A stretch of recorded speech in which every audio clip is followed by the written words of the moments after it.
Assalamualaikum warahmatullahi wabarakatuh, and hi, welcome back to Golden Echoes, your weekly space where history meets inspiration. I'm your host, Farhani, and today's episode is one I'm especially excited about. Have you ever wondered what medical science looked like before stethoscope and x-rays? Yes.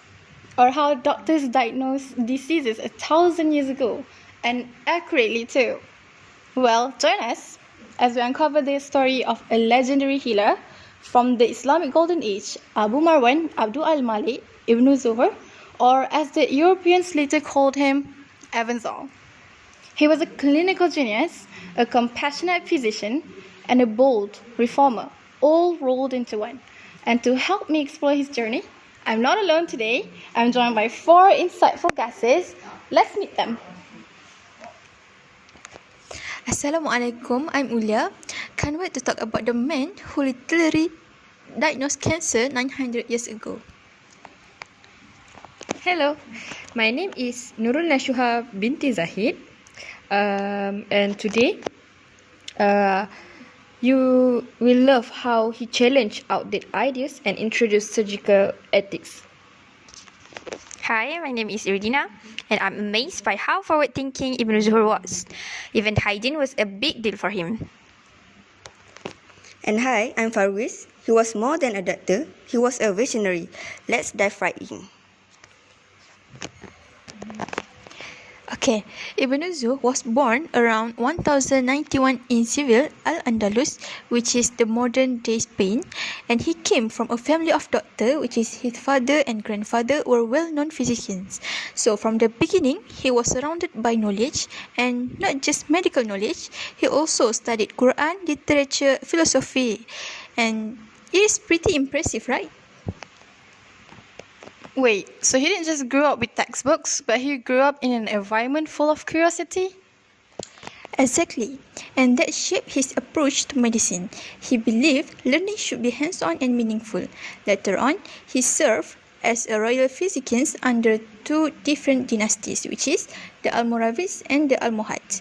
Despite facing political pressures and even imprisonment at one point, he never stopped treating patients with care and dignity. That's dedication.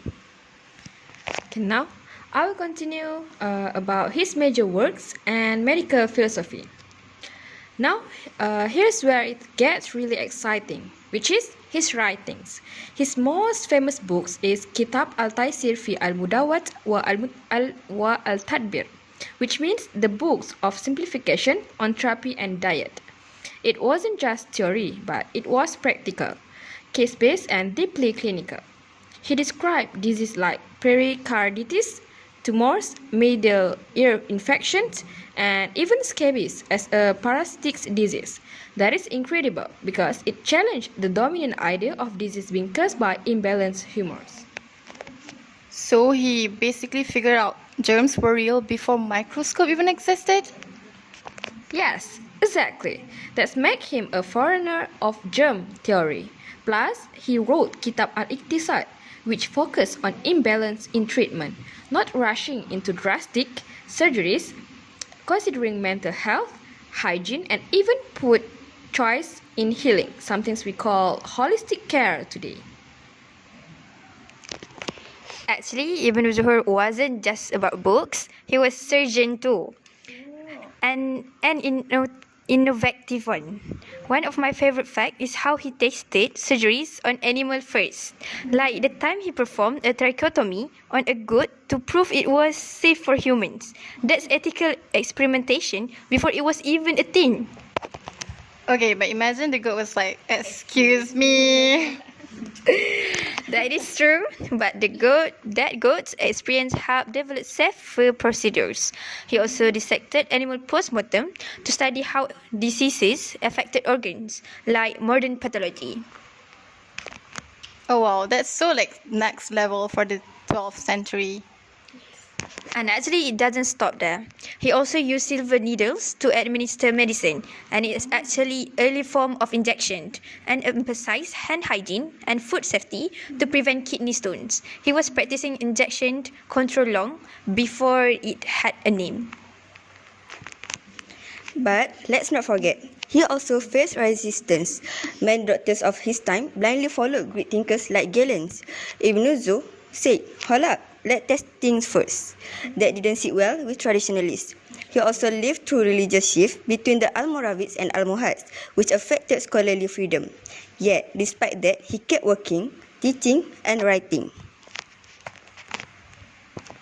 So he had to fight both bad science and politics.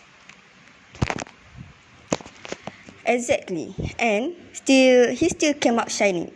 His works were translated into Latin and used in European universities for centuries. He influenced big names like Guy de Chauliac and even paved the way for modern medical ethics. Today, hospitals in the Arab world are named after him, and his books are still respected. Subhanallah, what a legacy. Ibn Zuhr wasn't just a doctor, he was a reformer, a thinker, a teacher. He taught us that compassion, critical thinking, and courage to challenge the norm are what move science forward. So here's a thought for everyone listening.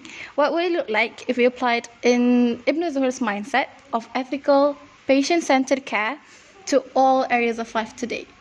Alright, before we end, a big thank you to our wonderful panel, Ulya, Nashuha 89, Farwis, and to our audience. Thank you for joining us on this intellectual journey through the golden age of Islamic medicine. Make sure to like, share, and follow Golden Echoes on your favorite platform. Until next time, Stay curious, stay humble, and never stop learning.